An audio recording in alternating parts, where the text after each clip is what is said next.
Ever jump into a fight and feel like your opponent is playing a completely different game? Every movement, every edit, every peek seems chaotic, unpredictable, and somehow perfectly timed. That's not luck, that's unpredictability. In today's Fortnite, where most players repeat the same jumps, the same edits, the same builds over and over, being unreadable is your ultimate advantage. When your opponent can't guess your next move, when they hesitate even for a split second, you control the fight before it even starts. Today, I'm going to be showing you some examples of unpredictable play and how to create your own custom playstyle based off of these examples. So stick around to the end if you want to become so unpredictable and win every fight. But let's get right into it. Alright, so I did make a video on this about 6 months ago, and it was talking about how to be unpredictable, but it wasn't actually showing you guys how to be unpredictable. So that's what I'm going to be doing today. Now, the main thing about being unpredictable is doing stuff that no one expects you to do. That's the main purpose of unpredictability. So, for example, if I'm going to do a double edit right here, most people expect you to do a double edit and either do a retake or just continue to go upwards, right? So in one of my previous videos, like 20 builds you need to know, I told you guys about a reverse double edit where you do the same thing, but you do this instead and then jump up this way. It completely creates a different direction than they thought you were going, and it can cause chaos when they least expect it. So that is just a little small example of what we're going to be showing you today. Another thing that is helping people become unpredictable is, for example, when you're attacking a box, instead of attacking a box, let's say, for example, you get the wall right here and editing a regular peanut butter and shooting and peeking, they're going to expect you to take the wall and peek you. Now, if they're low, they're going to edit out backwards and stuff like that. But in this scenario, they're going to expect you to peek and shoot at them. So instead, what you should do is you should edit, bait it, and reset it. Either let them break the wall and then try and hit a pre-fire, or you can just keep the wall right here and come over to this side and break this one. Then once again, you can bait another edit and come right here and shoot them like that. Technically, like doing extra steps to get a kill. But in turn, by doing extra steps, it confuses more opponents. As well as, you guys know the fake pickaxe swing where you hit it, but you don't actually hit the wall like that. If you guys can master that, it really is a great thing to do. Now, you know how people say never double swing or triple swing on a wall? That, in my opinion, is false. Because, yes, you don't want to just go at them and just keep swinging at the wall, right? But to break a wood wall, you just need to swing twice to break it. Now, you can do this, which is swing once and hold out your shotgun. But the exact next time you attack a wall, you swing twice. And then once again, after you break it again, the next wall you'll swing twice as well and grab it. But then the next wall, you're going to just break it and hold, and then you might go to the fourth wall and you might just literally just hold your shotgun out and let them peek you. This causes a different pattern that most people won't recognize, because most people are used to either people just double swinging or just hitting once and pulling out their shotgun.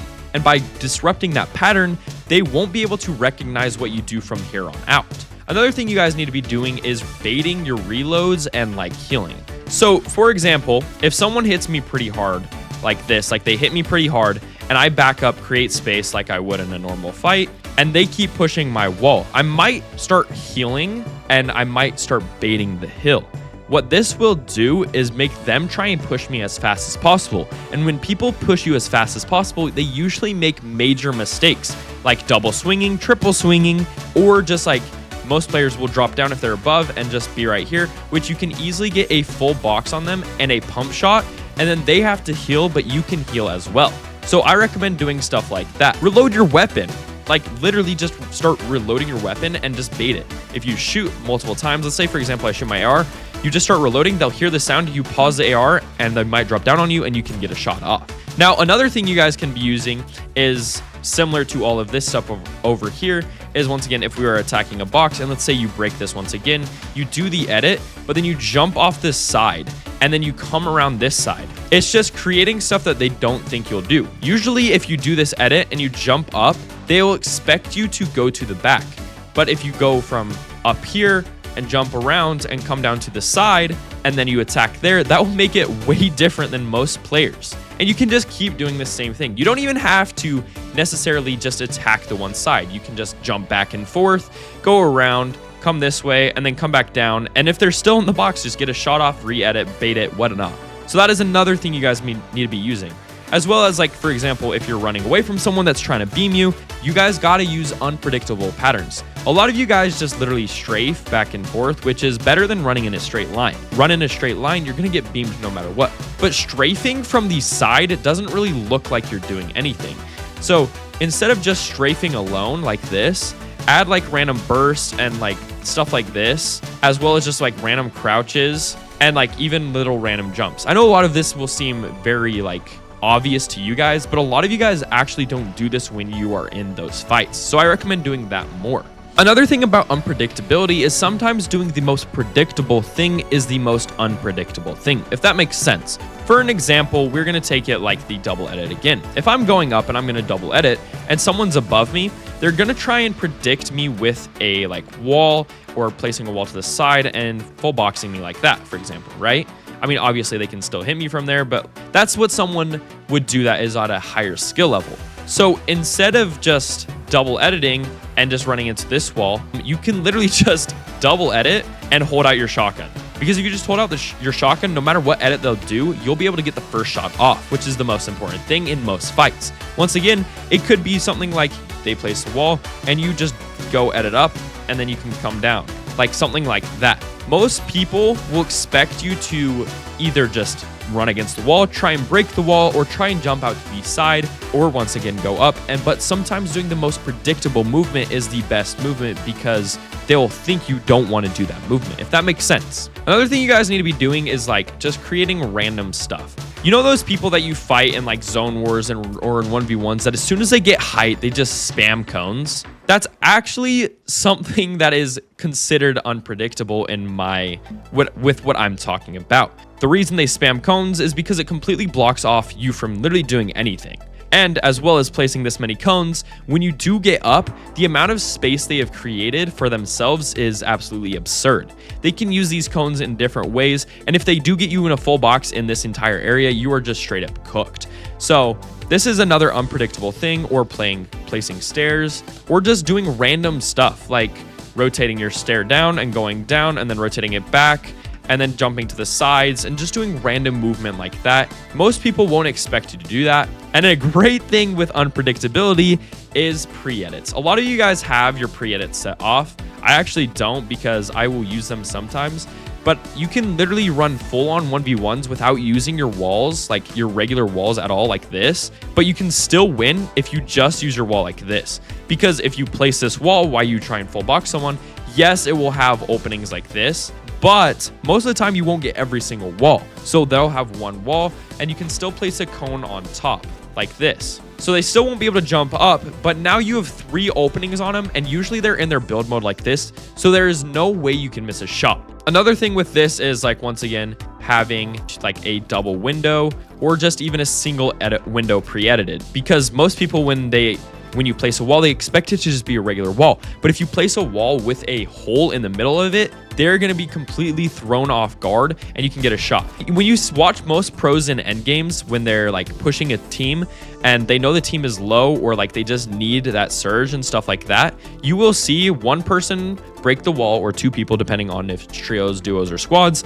You'll see one person break the wall and one hold a pre-edit like this. So when they place it, the other team can't do anything about it. The only thing they could do is possibly edit a cone. But once again, that's only one layer that will be protecting them, which is really easy to break with a duo or a trio. Especially in squads, is really easy to break as well. There's no really protecting themselves and you can just get free damage on them no matter what. Now, something that a lot of players need to actually work on is their free building, because free building allows for the most unpredictable plays no matter what. With how many retakes we have in today's Fortnite and how many different builds we can do regular 90s, we can do fast 90s or just like this, sprinting 90s. There's so many different things we can do, but everyone knows about them.